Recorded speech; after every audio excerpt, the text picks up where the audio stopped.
Hallo, ich bin Kilian Kerner, Modedesigner aus Berlin. Ich lebe jetzt seit 19 Jahren hier und heute zeige ich zum ersten Mal meine Wohnung.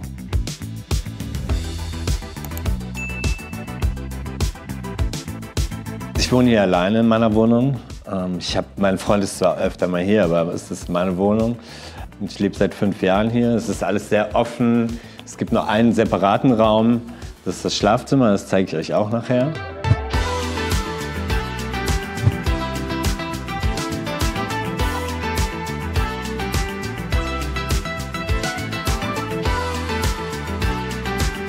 Mein Job spiegelt sich in vielerlei Hinsicht in dieser Einrichtung wider. Es ist ein bisschen aufgebaut wie eine Kollektion, so was zumindest das Farbthema angeht. Und es ist eine Mischung aus kommerziellen Dingen und Designerstücken. Und es ist eigentlich genauso wie mein Kleiderschrank.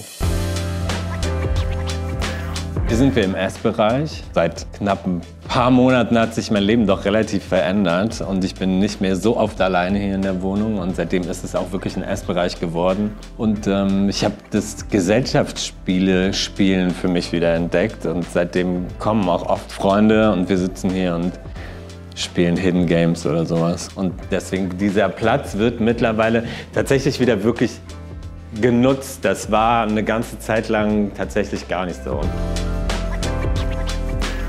Diese Stehlampe brauche ich tatsächlich, weil wenn man da hochguckt, dann sieht man, es gibt in dieser Wohnung, in diesen beiden Räumen keine Lampen an der Decke, weil ich das einfach nicht mag. Das habe ich von meiner Oma geerbt, die hat das auch gehabt und ja, deswegen gibt es hier eher mehr Stehlampen, als dass man an die Decke gucken kann und Lampen findet.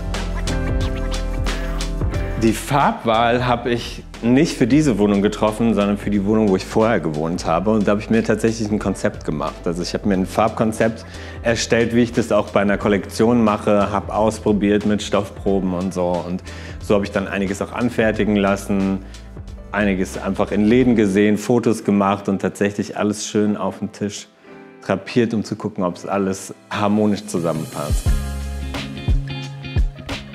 Ich zeige euch jetzt mal meinen Wohnbereich.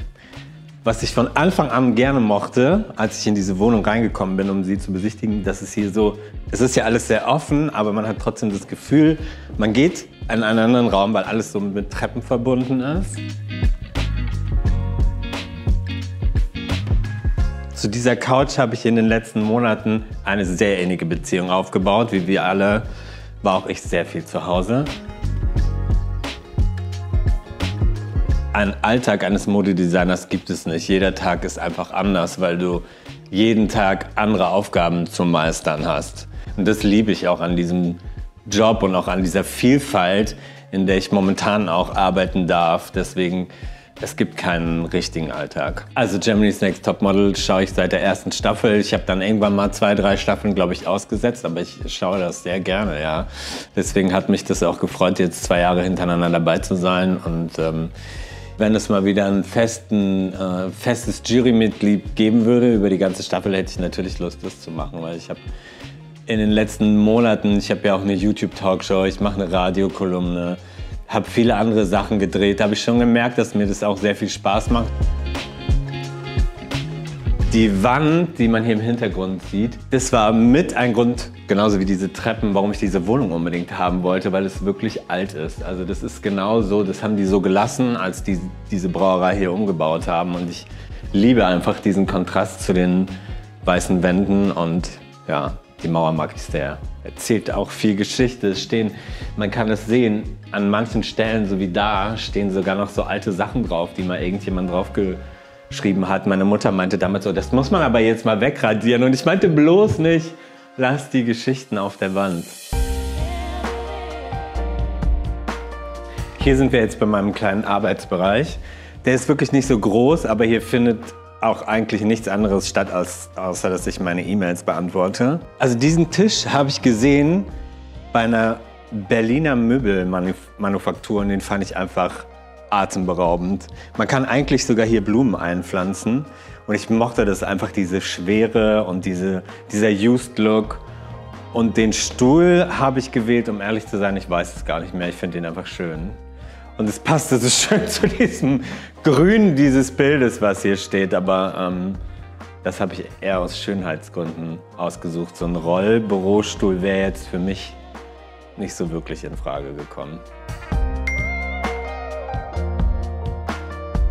Also Vorbilder, gerade was Mode angeht, habe ich überhaupt nicht. Als ich Kind war, hatte ich 2 Vorbilder, einmal Nena, aber mein größtes Vorbild war Steffi Graf, weil ich habe Tennis angefangen durch sie, weil ich sie im Fernsehen gesehen habe und habe ihr Tennisspielen auch komplett kopiert. Natürlich war ich nie so gut, aber diese ganzen Bewegungen sahen doch schon sehr ähnlich aus und die haben mir dann auch den Spitznamen die kleine Steffi eingebracht. Und das ist tatsächlich auch bis heute noch so. Ihr könnt uns ja mal in die Kommentare schreiben, wer denn eure Vorbilder waren. Das finde ich cool zu lesen.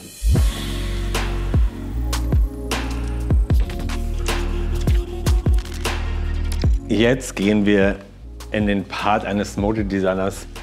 Den habe ich auch noch nie gezeigt. Hier hängen meine ganzen Jacken.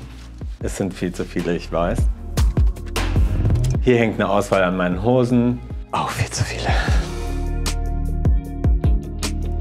Also bei meiner persönlichen Outfit-Auswahl bin ich im Alltag gar nicht so, ja, wie soll ich das sagen? Also ich ziehe meistens eine Jogginghose und einen Kapuzenpulli an.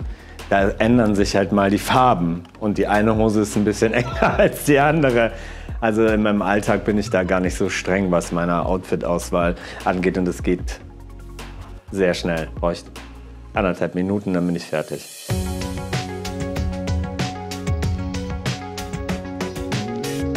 Jetzt sind wir in meinem Schlafzimmer, was aus 80% nur aus diesem Bett besteht. Es ist riesig.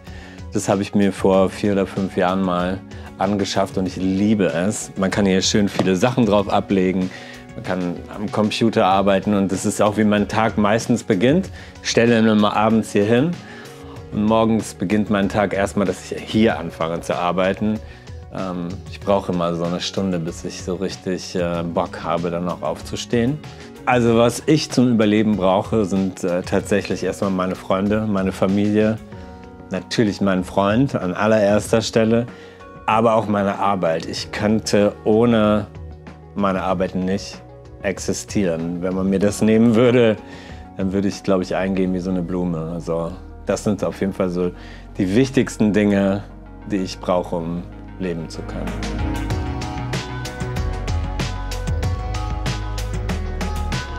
So, das war's von mir. Vielen Dank fürs Zuschauen. Vergesst nicht, diesen Kanal hier zu abonnieren und auf Wiedersehen.